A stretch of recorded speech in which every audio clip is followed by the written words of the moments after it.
Astrology की बहुत सारी विधाएं हैं और उनमें जो सबसे प्रचलित इन दिनों हो रही है वो है रेड बुक, जिसे लाल किताब के नाम से भी जाना जाता है। बहुत सारे लोगों के मिथ हैं और लोगों का ये मानना है कि रेड बुक हमारी ज़िंदगी को बदल देता है और ऐसा दावा एस्ट्रोलॉजर्स भी करते हैं। क्या सच में रेड बुक हमारी ज़िंदगी बदल सकती है? और रेड बुक के पीछे का कारण क्या है? रेड बुक लिखी किसने है? क्योंकि ये मैन मेड है, यानी कि किसी इंसान द्वारा लिखी गई है। उस वक्त वो पंडिताई में नहीं थे। ये इन सब बातों से आज हम ये पर्दा उठाएंगे कि रेड बुक फिर कार्य कैसे करती है, काम कैसे करती है, कैसे हमारी ज़िंदगी बदल सकती है। इसके लिए हमारे साथ हैं डॉक्टर जतिंदर शर्मा जी। स्वागत है सर सबसे पहले आपका। नमस्कार नेहा जी। और मैं सबसे पहले आपको पंजाब केसरी के इस मंच को, इस पॉडकास्ट सेक्शन को, अपने श्रोताओं को धन्यवाद देना चाहूँगा, क्योंकि आज हम जो ये एक बहुत बड़ी अपॉर्चुनिटी है मेरे लिए कि अपने इस मंच के द्वारा सभी श्रोताओं को हम ये बता सकें कि लाल किताब के असली तथ्य रहस्य क्या है, जिनके बारे में बड़े मिथ मार्केट में है कि ये तंत्र की किताब है, ये रावण की किताब है, ये उर्दू में लिखी गई है, ये ऐसा है, इसको पढ़ने से ये हो जाता है, इसको करने से ऐसा हो जाता है। सो इसके बारे में इतनी तरह के मिथ हैं और कई मिथ जो हैं वो दूसरे जो प्रकांड पंडित हैं वो शायद लोगों को इसके बारे में गलत बातें बताते हैं। तो हम उसके बारे में आज वो सारे तथ्यों से रहस्य उठाने की कोशिश करेंगे। और मैं उनको उस कोशिश के अंदर एक चीज़ बताना चाहूँगा कि जो इसको अच्छी तरह से जानते हैं मैं उनसे माफ़ी भी मांगना चाहूँगा, क्योंकि मुझे जितना मेरे गुरु ने सिखाया या मैंने जितना पता किया मैं उतना ही बता पाऊंगा। तब भी मैं कोशिश करूंगा कि इसके रहस्यों से पर्दा उठाएं।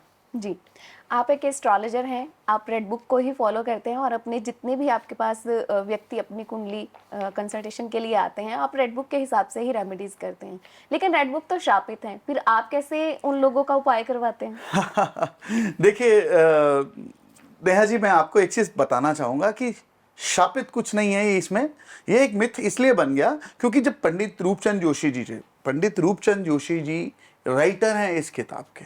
जी, यानी कि इसके राइटर पंडित रूपचंद जोशी जी हैं और वो पंजाब के ही रहने वाले हैं। वो गांव फरवाला के थे, जलंधर के पास का। तो उन्होंने जब ये किताब जब वो लिख रहे थे तो उस दौरान उनके जितने भी बच्चे होते गए वो मरते गए। तो जब उन्होंने देखा कि बच्चे बार बार मर रहे हैं तो उसी दौरान उन्होंने क्या किया, जो उनके उसके बाद जो उनका बेटा हुआ, जिनकी आज आयु लगभग 85 के आसपास है और वो काफ़ी वृद्ध अवस्था में है अभी, उनका नाम है सोमदत्त जोशी। तो उनको जैसे ही उनका जन्म हुआ उन्होंने उसको मात्र कुछ रुपयों में अपने रिश्तेदार को बेच दिया ताकि अपना रिलेशन उससे तोड़ सके। तो इस वजह से उसकी जान बच गई और ये इसको उपाय समझ लिया। आप समझिए, इसको उन्होंने उपाय किया उसकी जान बचाने के लिए। पंडित जी ने अपने ही परिवार के बच्चे को बेच दिया। हाँ, इसलिए कि उसकी जान बच सके। अब इस चीज को एक मिथ बना दिया गया कि जिसके पास ये किताब थी उसके घर में बच्चों के ऊपर कष्ट आएगा या पत्नी पे आएगा। ये ऐसा कभी नहीं हुआ इतने दशकों से। आज 1952 के बाद पंडित जी ने की इस किताब के बाद कोई नया एडिशन नहीं आया। 1952 से लेकर आज 2024 में हम ये पॉडकास्ट रिकॉर्ड कर रहे हैं, तो आज तक ऐसा नहीं देखा गया है कि कभी ऐसा हुआ हो कि इस तरह का कोई श्रापित वाली कोई बात किसी उस बंदे के ऊपर, उस इंसान के ऊपर, उस जो इस किताब के बारे में या इस किताब के द्वारा लोगों की सहायता करने की कोशिश कर रहा है, उसके साथ कुछ अनहोनी हुई हो। तो ये कहना गलत है। मेरे पास असली लाल किताब है। मैं आपके इस माध्यम से, इस मंच से, इस पॉडकास्ट के अंदर अगर आप इजाज़त दोगे तो हम आपको सबको, दुनिया को, श्रोताओं को दिखाएंगे भी। जी बिल्कुल, बहुत सारे सवाल इस वक्त मेरे मन में चल रहे हैं। जैसे भी आपने कहा कि उन्होंने स्वयं अपने बेटे को ही बेच दिया, तो क्या उनका एक ही बेटा था और आगे उनके जो वंशज थे उनका क्या हुआ? देखिए, ये बड़ा रोचक सवाल है।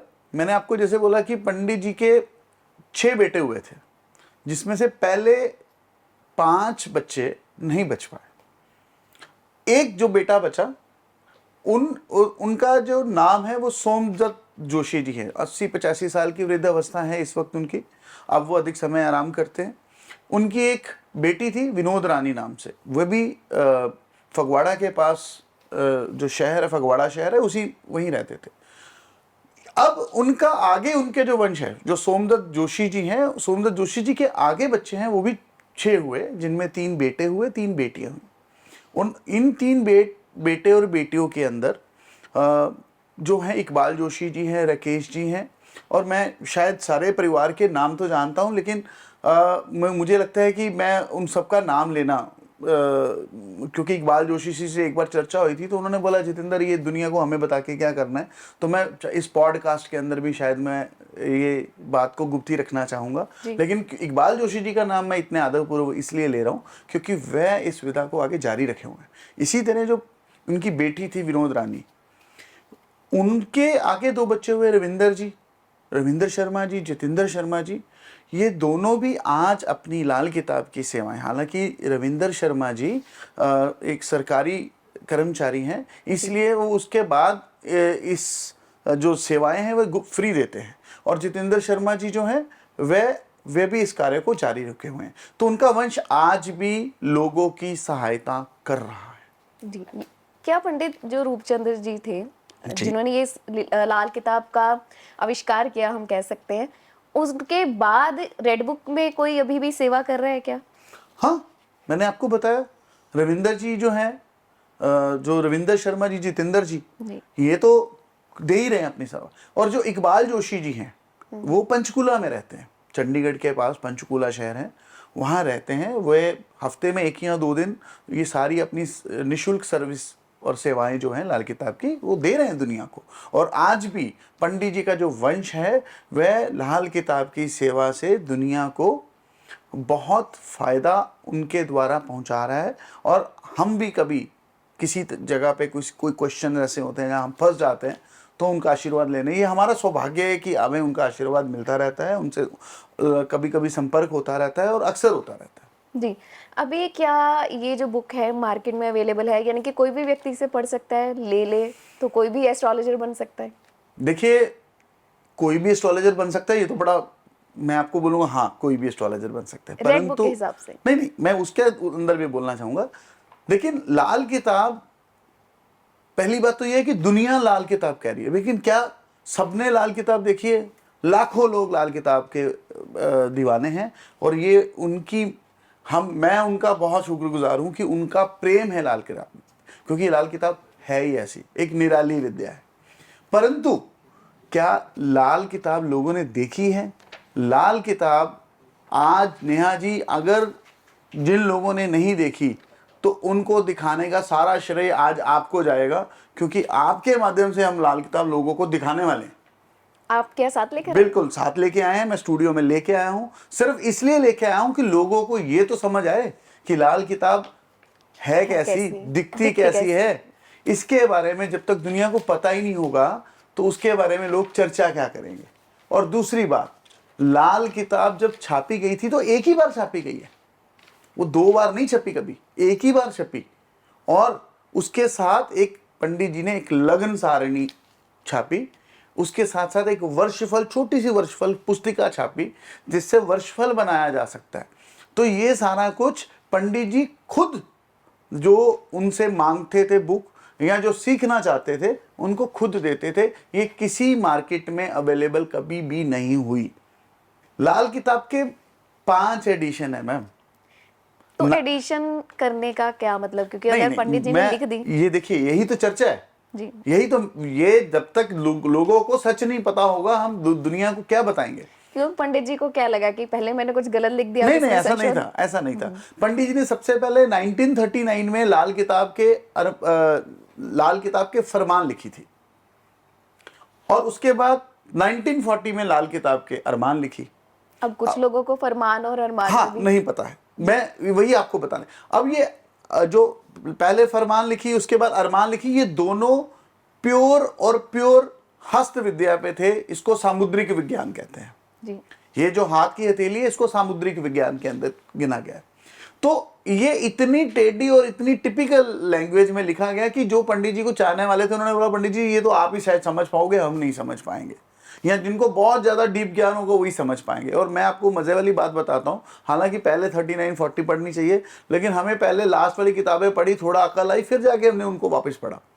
फिर पंडित जी ने एक छोटी किताब लिखी 1941 के अंदर। वो इतनी सी किताब थी, वो हमेशा अपनी पॉकेट की जेब में रखते थे, तो उसको पंडित जी बड़े प्यार से गुटका बोलते थे, तीसरा हिस्सा हम उसको बोलते हैं। फिर उसके बाद 1941 के बाद उसी 41 का अनुवाद उन्होंने इजी लैंग्वेज में करके 1942 किताब लिखी, और इसको दुनिया ने लाल किताब माना। सबसे पहले 1942 को माना। ये किताब की एक आध प्रति मार्केट में लीक हुई। लीक होने के बाद ये किताब उस समय, मैं 1942 की बात कर रहा हूं, उस समय दिल्ली में ग्रे मार्केट में हजारों रुपए में बिकी। और मैं जिस इंसान, वो किताब की कॉपी अगर मैं लाया नहीं हूँ स्टूडियो में, लेकिन मैं कोशिश करूंगा मैं आप तक भेजूं, इसको दिखा सके हम। वो टाइप की गई बुक थी, और वो टाइप की हुई बुक मार्केट में ऐसे बिकती थी कि पैसे लेके जाने वाला आदमी साइकिल पे आके ले जाता था, फिर घूम के दूसरा आदमी आता था, थैले में वो किताब पकड़ा के चला जाता था, कहाँ से आई कहाँ गई, इस तरह गोपनीय रखा जाता था इसका सोर्स। 10 साल पंडित जी ने उसके ऊपर वापस शोध किया, कुछ उपाय ऐड किए, कुछ और चीजें जोड़ी, और 1952 में नई किताब पब्लिश की, जिसको उसके बाद दुनिया में लाल किताब से जाना गया। 1952 तक जो किताबें हैं वे आज भी जो लाल किताब को प्यार करते हैं, जो लाल किताब के ऊपर रिसर्च कर रहे हैं, जिनको लाल किताब से मोहब्बत है, जिनको एक एक चीज़ जाननी है ना, सिर्फ वही पढ़ते हैं। लेकिन दुनिया लाल किताब को 1952 के एडिशन से जानती है। तो ये चीज़ मैं बड़ी शिद्दत से, हमने 5 किताबें पढ़ी, और ये आपको थोड़ा सा अचरज होगा, ये किताबें उर्दू में। उर्दू में? हाँ, तो ये उर्दू की तो किताबें हैं। क्या, जैसे अब बहुत सारे लोग अगर उर्दू है तो ये सोचते होंगे कि पंडित जी शायद मुस्लिम परिवार से संबंध रखते हैं, तो क्या कुछ ऐसा भी था? देखिए, ये सब चीजें वही सोच सकते हैं जो पंजाब में नहीं रहते, या जिनका नॉर्थ इंडिया से संबंध थोड़ा कम रहा होगा, या नई जनरेशन के बारे में मैं बात करूंगा, जिन्होंने मेरे दादाजी तक, मैं अपने अपने खुद की बात करूं, मैं 1978 बॉर्न हूं, मेरे दादाजी तक मेरे घर में न्यूज़पेपर जो है वो उर्दू का आता था। अल्फ बे जो है वो सबने थोड़ी बहुत हमने उनके मुंह से सीखी सुनी। मौलिक ज्ञान उर्दू के शब्दों का था। और आपको, अगर आप अपने घर जाके अपने माता पिता से पूछेंगे, या जितने भी लोग पंजाब से रिलेट करते हैं उनसे अगर पूछेंगे, तो पंजाब का कोई भी रेवेन्यू रिकॉर्ड या कोई भी सरकारी जो काम काज था, वो सारा का सारा उर्दू भाषा में ही होता था। और पंडित जी जो है वो खुद सरकारी कर्मचारी थे। इसी वजह से ये जो उनका जो एक सरल भाषा थी उस वक्त की, वो उर्दू थी। और उन्होंने अपनी सरल भाषा में, क्योंकि ये लोकोक्तियों की किताब है, ये दोहों की किताब है, अगर इसको पढ़ेंगे तो ये सुरीली किताब है। ये इसमें शब्दों को पिरोया गया है। इसकी शब्दों की गहराई एक बार, 2 बार या 10 बार पढ़ने से भी कभी समझ नहीं आती।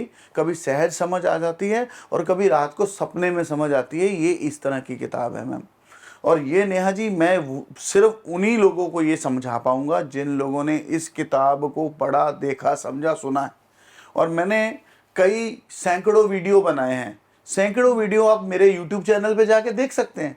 उसमें जब भी मैंने कोई बात करने की शुरुआत की, मैंने सबसे पहले इसका दोहा पढ़ा कि मैं जिस टॉपिक पे बोलने जा रहा हूँ, उसका दोहा पढ़ने के बाद मैंने किताब शुरू की। जी। और उसकी आगे उसका जो उसकी उदाहरण दी, या उसको एक्सप्लेन किया, या उसके बारे में बताया, या उस ग्रह के बारे में बताया, तो आप देखेंगे तो उसके बड़े गहन भेद थे। तो इसलिए ये किताब उर्दू में लिखना कोई ऐसा नहीं था कि उर्दू में लिखी गई है इसलिए इसका कोई मुगलों से या मुस्लिम से या ऐसा कुछ है जो वैदिक से नहीं है। इसके साथ ऐसा सब मिथ है, ये झूठ है। जी, तो फिर पंडित जी ने अपने नाम से इस किताब का नाम क्यों नहीं रखा? हाँ, लाल किताब ये एक बहुत बड़ा क्वेश्चन है। ये एक ऐसा सवाल है जिसको हर आदमी जानना चाहता है कि लाल किताब लिखी गई, कहीं भी लाल किताब में पंडित रूपचंद जोशी जी का जिक्र नहीं है। ये एक अपने आप में बहुत एक अलग रोचक रहस्य है। रीजन यही है कि लेकिन मैं आपको एक चीज बताना चाहूंगा। पंडित जी मैंने आपको बताया कि सरकारी कर्मचारी थे। पंडित जी अंग्रेजों के समय में लेखा अधिकारी थे, डिफेंस के अंदर, अकाउंट्स के अंदर। और उन्होंने, क्योंकि आज भी कोई सरकारी कर्मचारी अपने नाम से कोई व्यापार या पब्लिशिंग या ऐसा आज भी नहीं कर सकता, तो इस समय उनके एक मित्र थे, उनके पड़ोसी थे, उनके मित्र थे पंडित गिरधारी लाल शर्मा जी। तो पंडित जी ने उसके सारे राइट्स उनके नाम से प्रिंट किए, उनके नाम से ये किताब लिखी गई। ये पंडित जी की एक उस समय की मजबूरी कह सकते हैं, लेकिन ये मजबूरी थी। लेकिन इसी वजह से पंडित जी अपना नाम नहीं दे पाए। अगर इसके दोबारा एडिशन नए सिरे से प्रिंट होते क्योंकि 1952 तक तो छप गई, पहले 4 एडिशन उनके नाम से छपे थे तो 52 भी छापनी पड़ी, लेकिन उसके बाद अगर दोबारा इसको रीप्रिंट किया होता तो पंडित जी अपना नाम जरूर देते। यानी कि वो सरकारी नौकरी में थे इसलिए हाँ वो जी, नहीं। बिल्कुल, यही लेकिन एक वजह लोगों थी। का मानना तो बिल्कुल। यही था आज तक, शायद ही अब लोग समझ पाए कि जैसे उर्दू में लिखी गई है और वो मुस्लिम परिवार से संबंध रखते थे, इसलिए उन्हें इसका अपना नाम नहीं दिया, इसमें लाल किताब का देखिए, नाम दे दिया। जोशी जो है वो ब्राह्मण परिवारों से है, जोशी कास्ट ही जो है वो ब्राह्मण परिवारों से संबंध रखती है। हालांकि किताब को लिखने से ब्राह्मण क्षत्रिय ऐसा कोई रिलेशन नहीं था, प्रॉपर ये वैदिक परंपराओं के अनुसार ही लिखी गई किताब है। अगर जो लोग इसको जानते, पढ़ते, सुनते हैं, ग्रामर सुनते हैं, उसके बारे में उनको पता है अच्छी तरह से।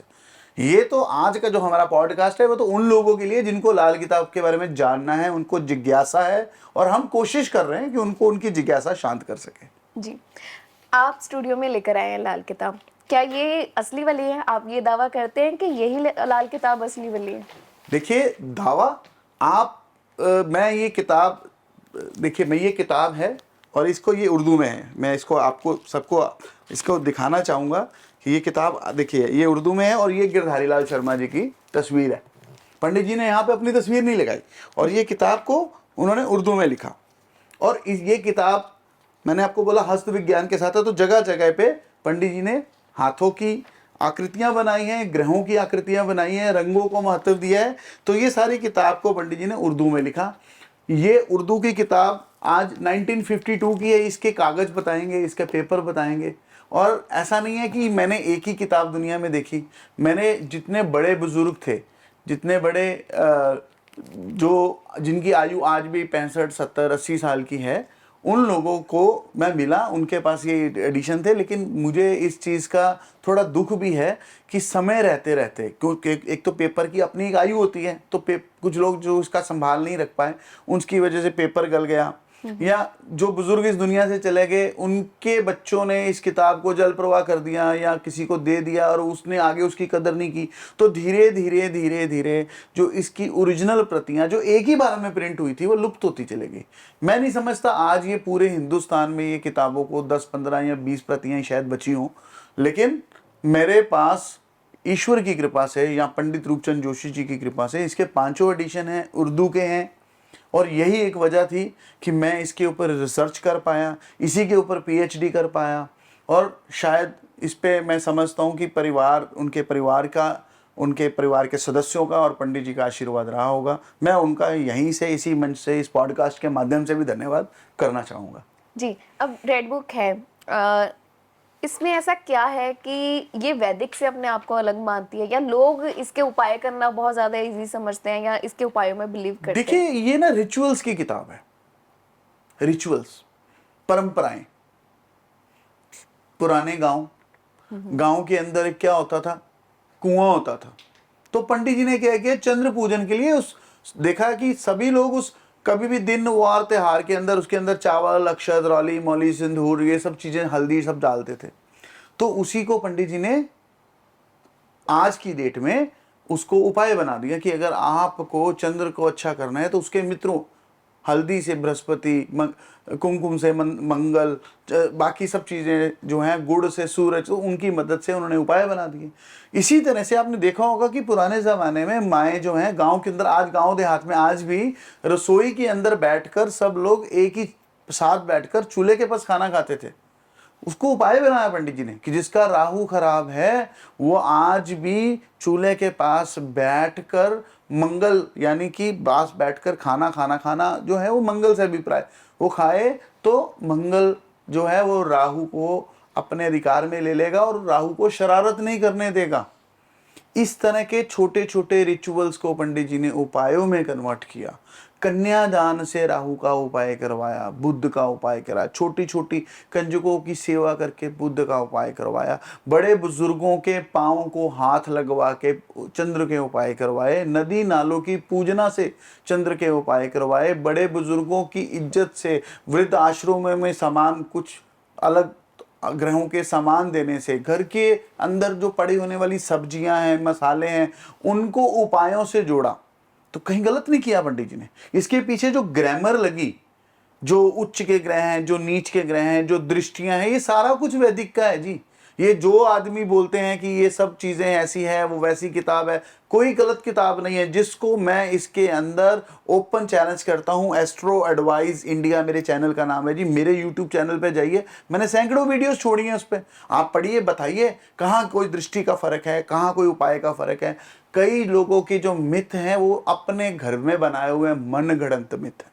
मैं लोगों को हमेशा ये चीज सच में बताना चाहूंगा कि लाल किताब लोगों को जोड़ती है, पुराने रिचुअल्स को जोड़ती है, इस पे प्रभाव है। पर किसका प्रभाव है? पंजाब के रिच कल्चर का प्रभाव ज्यादा है लाल किताब। यस। आज भी दुल्हन का जो जोड़ा है उसको क्यों घर में फुलकारी में लपेट के, आज नहीं, ये लाल किताब तो 1952 में पंडित जी ने लिखी, लेकिन सैकड़ों सालों से अगर जो दुल्हन है उसका जो शादी का जोड़ा है उसको फुलकारी, जो हम लोग कई तरह के गीत, मंगल गीत गाकर हमारी माएँ जो फुलकारी बनाती थी उसमें लपेट के रखते थे। तो ये आज उपाय है। पंडित जी कहते हैं कि अगर आपके घर में आपका मंगल खराब हो रहा है, शादी वाली लड़की है, तो उसके लहंगे को उसमें लपेट के रख दो। तो इसमें क्या गलत किया पंडित जी ने? कुछ नहीं। इसमें कुछ समय पहले अगर हम चले जाएं तो जो औरतों के हाथों में चूड़े होते थे ना, जो शादी वाला चूड़ा होता था, वो हाथी दांत का बनता था जी। तो राहु के लिए होता था, ताकि लोक लाज, जब नई दुल्हन घर में आए तो लोक लाज जो है, उस लोक लाज को उन्होंने, पंडित जी ने लाल रंग के चूड़े से मंगल और राहु को उसको उन्होंने शांत किया। नहीं बहू के पाँव में पजेबे क्यों पहनी जाती थी? जब वो चल के आ रही हो तो पता लगे कि दुल्हन चल के आ रही है, तो बड़े बुजुर्ग खांस देते थे और वो सर पे पल्लू रख लेती थी। तो रीति रिवाज है ये, और आज ये उपाय हैं। तो इसलिए ये कहना कि लाल किताब लोगों को भ्रम में डाल रही है, मैं समझता हूं कई लोग तो सिर्फ डर से मंदिर जा रहे हैं उपाय करने के लिए। हम कम से कम इसलिए खुश हैं कि वो डर से ही सही मंदिर तो जा रहे हैं। पंडित जी कहते हैं ये 42 डेज के लिए, 43 डेज के लिए मंदिर जाके भूल बख्शवाए, तो वो जा तो रहे हैं। तो ये तो जोड़ने वाली किताब है। लेकिन कुछ लोगों को कुछ परहेज हैं, और वो परहेज हर आदमी के लिए, सबके लिए नहीं है, सिर्फ उसी आदमी के लिए। तो ये सब चीजों में पंडित जी ने बड़ी स्पष्ट शब्दों में बड़ा कुछ ऐसा बताया। तो आप मान के चलिए कि ये जो मिथ है वो मिथ ही है, सच्चाई कुछ और है जी। अब ये भी है कि कुछ लोग कहते हैं कि ये तंत्र विद्या के अनुसार चलती है, और क्या अगर ये तंत्र विद्या के अनुसार चलती है रेड बुक, तो ये किसी का बुरा भी कर सकती है या किसी का इस तरीके से भला भी कर सकती है? देखिए, आपका जो प्रश्न है ना जी, वो बड़ा मजेदार क्वेश्चन है तंत्र विद्या के। तो फिर तो जो लोग इसके ऊपर काम कर रहे हैं वो सारे ही तांत्रिक कहलाएंगे। तो मुझे काले कपड़े पहनकर, वो माथे पे वो बांध कर, गले में वो मालाएं, मुंड मालाएं, ये सब डालकर यहाँ आना चाहिए था, धोती बांधकर, ऐसा कुछ नहीं है मैडम। देखिए, विद्या है, इसके पूरे फार्मूले हैं। किताब में साफ स्पष्ट शब्दों में लिखा हुआ है, कर भला हो भला, अंत भले का भला। जो आदमी दुनिया का भला करेगा वह अपनी भले की शुरुआत अपने आप कर लेगा।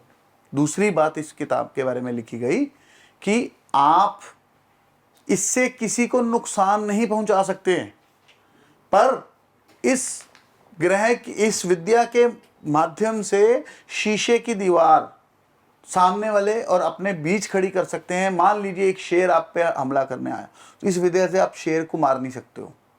अगर शेर को नहीं मार सकते तो किसी को भी नहीं मार सकते। परंतु इस विद्या और उपायों के माध्यम से शेर और आपके बीच एक ऐसी दीवार खड़ी हो जाएगी कि शेर आपके ऊपर अटैक करते करते थक जाएगा, थक के चला जाएगा और आप बच जाओ।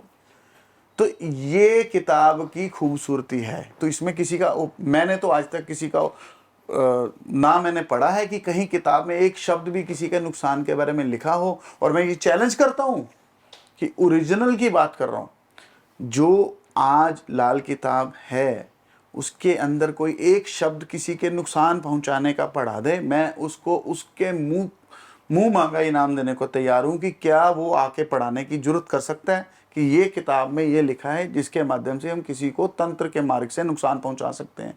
ये तंत्र मंत्र भूत प्रेत जादू टोना हो सकता है किसी और का सब्जेक्ट हो, वो ऑकुलेट साइंस के अंदर बहुत साइंसें हैं। मैं उसके तर्क वितर्क में अपने सब्जेक्ट से हट के नहीं जाना चाहूँगा और ना ही अपने इस पॉडकास्ट के माध्यम से उनके ऊपर किसी तरह की प्रतिक्रिया देना चाहूँगा। परंतु मैं ये स्पष्ट शब्दों में कहना चाहूँगा कि लाल किताब दुनिया की भलाई के लिए है। इसके अलावा इसके अंदर किसी को नुकसान पहुंचाने वाला एक शब्द भी नहीं लिखा गया।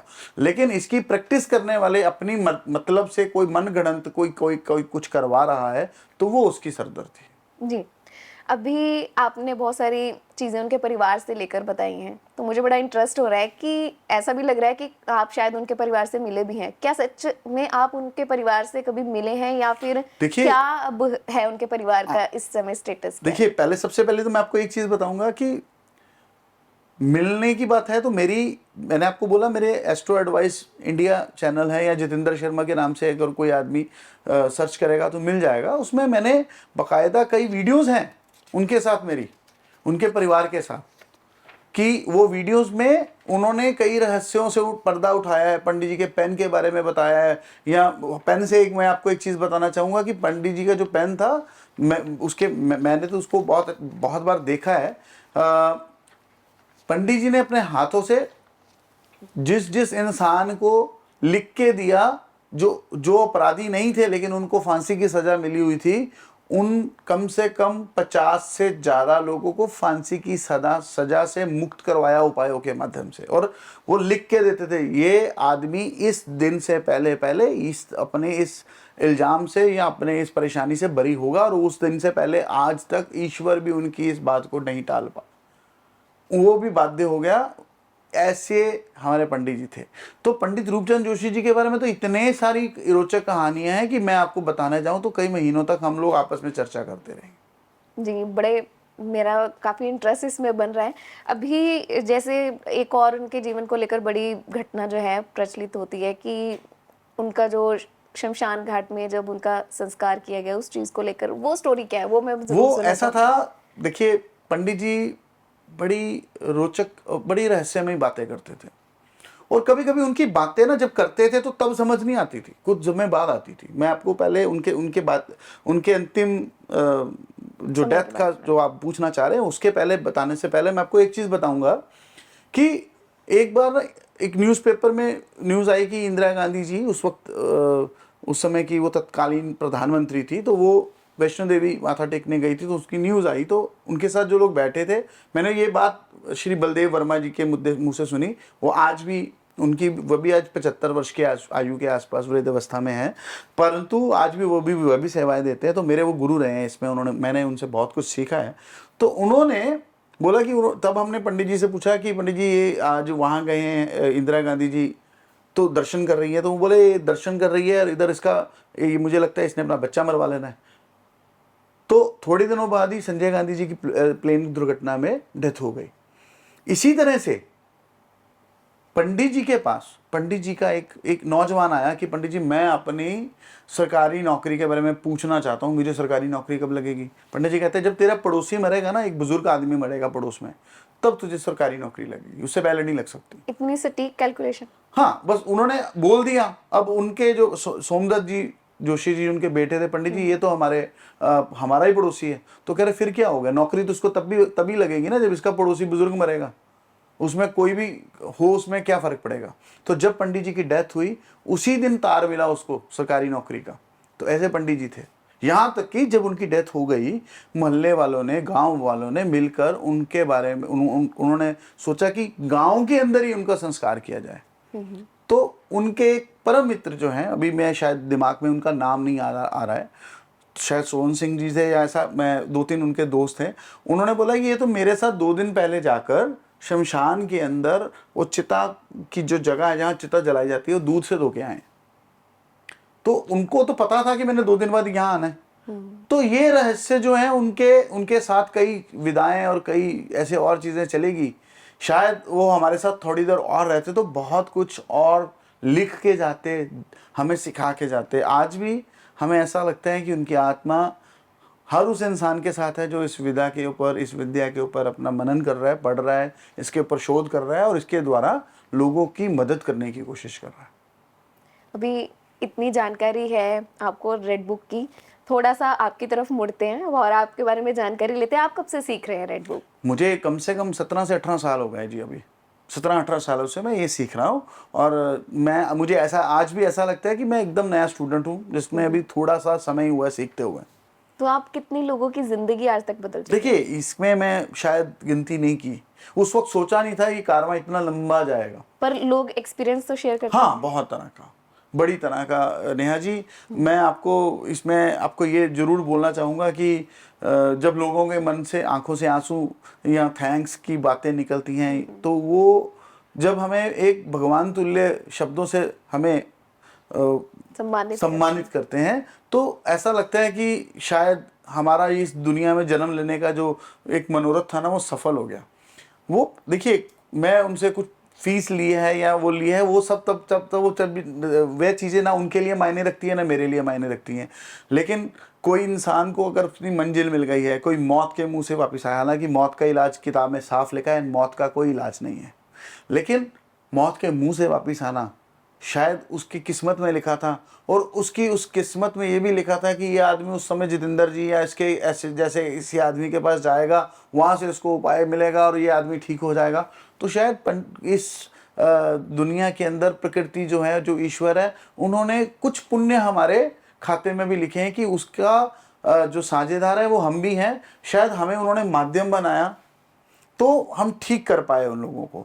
तो कई तरह की बीमारियां, कई तरह की परेशानियां, कई तरह की विपदाएं, कई कोर्ट केसेस, कुछ दिक्कतें, कुछ अड़चने, कुछ किस्मत की अड़चने, कुछ किस्मत की नाली के अंदर की रुकावटें जो हमारे माध्यम से ठीक हुई, वे सब चीज़ों के लिए मैं ईश्वर को धन्यवाद देता हूँ, पंडित जी को धन्यवाद देता हूँ कि उनकी लिखी हुई इस किताब के माध्यम से हम उन लोगों को ये रास्ता दिखा पाए। जी, तो क्या शादी के समय में रेड बुक की सहायता ली जा सकती है? क्योंकि आजकल जो मुद्दे हैं ज़्यादातर वो शादी से लेकर ही होते हैं। बहुत ज़्यादा जी, क्यों नहीं।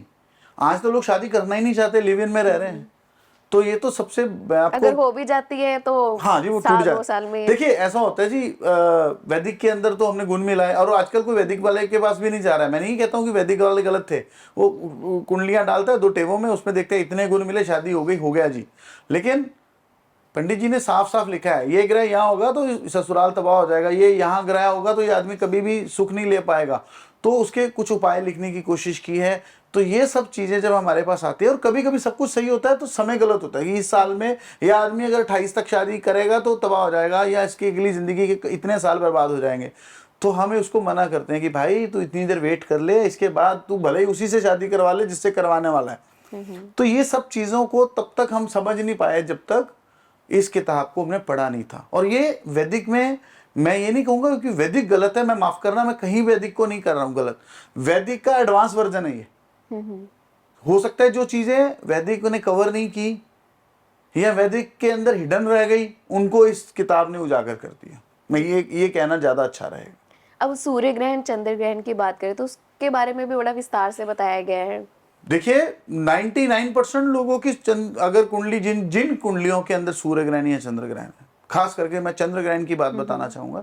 मैंने पंजाब केसरी के इस मंच में बैठकर लाइव शो, सैकड़ों लाइव शो किए हैं, और आप देखना कि जितने लोगों को करियर का क्वेश्चन आया, आप भी उस चीज़ के गवाह हो कि उन लोगों की कुंडली में चंद्र ग्रहण था। और चंद्र क्या है? माँ, मन, पढ़ाई, विद्या, कॉन्फिडेंस। जब उसको ही ग्रहण लग गया दुश्मन ग्रहों के वजह से, तो वो आदमी चाह कर भी लॉ करके लॉयर नहीं बन पाया, मेडिकल करके डॉक्टर नहीं बन पाया, इंजीनियरिंग करके इंजीनियर नहीं बन पाया। तो वो सब चीज़ों को लाल किताब में उसके बारे में स्पष्ट लिखा है कि इस तरह के उपाय करने से उसको चंद्र का फायदा मिलना शुरू हो जाएगा, ताकि उसकी पढ़ाई वेस्ट ना जाए। तो ये, और इसी तरह सूर्य ग्रहण के बारे में भी है। आदमी का इम्यून सिस्टम सूर्य है, आदमी का मन सूर्य है, आदमी की जो ताकत है वो सूर्य है, उसका शरीर सूर्य है। तो उसके ऊपर आने वाले कष्टों को हम सूर्य ग्रहण के छोटे से उपाय से, साल में शायद एक आध बार सूर्य ग्रहण आता है, एक आध बार ही चंद्र ग्रहण आता है, उसके माध्यम से अगर हम इनका उपाय कर सकते हैं, तो मुझे लगता है इससे बड़ी मानवता की कोई सेवा ही नहीं है। जी, अभी जैसे सूर्य ग्रहण और चंद्र ग्रहण के बारे में बताया कि साल में एक बार ही आता है, और उसका हमें पता कैसे चलता है? जैसे बहुत सारे लोग अब वर्षफल में मेन क्वेश्चन पर आती हूँ कि वर्षफल बनवाते हैं, तो रेड बुक के हिसाब से इसका फॉर्मूला क्या है, क्यों बनवाया जाता ये है? फार्मूला आज तक कोई नहीं बता पाया जी। मैं आपको चैलेंज करता हूँ, कोई फार्मूला आज तक ढूंढ ही नहीं पाया। किस फार्मूले से पंडित जी ने लिखा कि इस साल ये ग्रह इस भाव में जाकर फल देगा, और उन्हीं भावों में बैठकर वो फल वैसा ही देते हैं। पंडित जी ने लिखा ये वाला ग्रह इस भाव में जाएगा, ये वाला ग्रह इस भाव में जाएगा, ये आदमी या जेल खाना में जाएगा या पागल खाना में जाएगा या दवा खाना में। जब हमारे पास आते हैं, हम पढ़ते हैं और वो आदमी हॉस्पिटल में होता है, वो आदमी जेल में होता है, लीगल केसेस में होता है, या मेंटली किसी ऐसी परेशानी में होता है जिसकी वजह से नींद की दवाइयाँ खा के सो रहा होता है, या उसको परेशानी आ रही होती है, वो साइकेट्रिस्ट की हेल्प ले रहा होता है। तो ये पंडित जी ने लिखी हैं सब चीज़ें, वो आज भी रहस्य है, परंतु वो फार्मूले की वजह से हम वर्षफल बनाते हैं, उसमें लिखे हुए परहेज दुनिया को बताते हैं, उसके ऊपर उसके अकॉर्डिंगली जो उपाय लिखे हैं वो बताते हैं। और मैं ये बोलूँगा कि जो लोग लाल किताब को जानते हैं उनको साल में जन्मदिन से 50 दिन पहले अपनी कुंडली दिखाकर लाल किताब के उपाय कर लेने चाहिए, और परहेज उस साल के मानने चाहिए। जी, अभी बात करते हैं मौत और बीमारी की। जी, क्या लाल किताब में इसका भी कोई उपाय बताया गया है? मौत अभी जैसे आपने कहा कि 50 दिन पहले दिखा लेनी चाहिए कुंडली, तो अगर माफ कीजिएगा, ये एक सवाल ही है कि जन्मदिन से पहले 50 दिन पहले अगर मौत ही आवाज लगा रही हो या कोई भारी देखिए, बीमारी। ये प्रश्न बड़ा रोचक है। मैं आपको एक चीज बताना चाहूंगा, मौत का उपाय तो नहीं बताया गया, पर मौत दिख रही हो इंसान, जैसे किसी घर के किसी बड़े बुजुर्ग की, वो आदमी वृद्धावस्था में है, अपनी जिंदगी के अंतिम क्षणों में है, तो उसको ऐसा क्या किया जाए कि वो जो जीवन और मृत्यु के बीच में झूल रहा है, तो उसके जो दुनिया में हम पंजाबी में बोलते लेना देना, या कोई कर्जा जिंदगी का रह गया वो कट जाए, और या ईश्वर उसको ठीक कर दे या उसको मुक्त कर दे। तो ऐसे कुछ प्रश्नों के उत्तर तो दिए हुए हैं, और ये भी दिया गया है कि मृत्यु तुल्य कष्ट। अब मृत्यु तुल्य कष्ट का उपाय करते हैं तो आदमी को ऐसा लगता है मैं मृत्यु से बच के आया, लेकिन मृत्यु का उपाय नहीं है मैम। किसी दुनिया के कोई इंसान ये बोले, ईश्वर के अलावा दुनिया में कोई इंसान मृत्यु को, मैं जब आपके पास आ रहा था ना, तो एक संवाद सुन रहा था कुमार विश्वास का, जिसमें भगवान कृष्ण को भी पता था कि अभिमन्यु ने आज की लड़ाई में मारा जाना है, लेकिन उन्होंने उसको रहस्य ही रहने दिया। तो कई ऐसे रहस्य हैं जो आज भी रहस्य ही हैं, और ईश्वर भी कभी कभी चाहता है कि वे रहस्य रहें। ईश्वर के अलावा मृत्यु का उपाय कोई नहीं कर सकता है, और ये मिथ है। ना कोई दुनिया में कोई इंसान किसी को किसी उपाय से अमीर बना सकता है, और ना ही उसको किसी को मृत्यु से बचा सकता है, परंतु तकलीफ़ों से बचा सकता है। उसी तरह से जिस तरह से एक डॉक्टर बचा सकता है, ठीक उसी तरह से हम आपको रिप्रेजेंट करते हैं, जिस तरह से एक अच्छा लॉयर केस लड़ता है और आपको जज से उसकी सख्ती से बचाने की कोशिश करता है, हम भी वैसा ही केस ईश्वर के साथ आपको रिप्रेजेंट करते हैं कि इसके कर्मों की इतनी बड़ी सजा इसको ना दो, थोड़ी कम कर दो। ये उपाय हम उसके लिए कर रहे हैं ताकि सजा कम हो जाए, ये पेनल्टी हम भर रहे हैं ताकि सजा। तो वही काम जो एक वकील कर रहा है, जो एक डॉक्टर कर रहा है, जो एक हकीम कर रहा है, वही हम भी कर रहे हैं। इससे ज़्यादा हम कुछ नहीं कर रहे हैं। जी, तो हमारे साथ एस्ट्रोलॉजर जतिंदर शर्मा जी थे, जिन्होंने आज रेड बुक से बहुत सारे पर्दों को हटाया, यानी कि बहुत सारे सवाल हमारे मन में थे। जब आप ये पूरा पॉडकास्ट देखेंगे तो आपके मन में भी जो सवाल चल रहे होंगे रेड बुक को लेकर या उपायों को लेकर, उससे जो पर्दा है वो उठ गया है। और कोशिश करेंगे कि इसके आगे के पॉडकास्ट आपके लिए ज़रूर लेकर आएँ, ताकि इसके जो उपाय हैं वो कैसे आप कर सकते हैं, ईजिली कैसे आप रेड बुक को अपना सकते हैं और कैसे इसके चमत्कारों को देख सकते हैं। तो नेक्स्ट पॉडकास्ट में मिलेंगे। धन्यवाद। धन्यवाद जतिन। नमस्कार जी।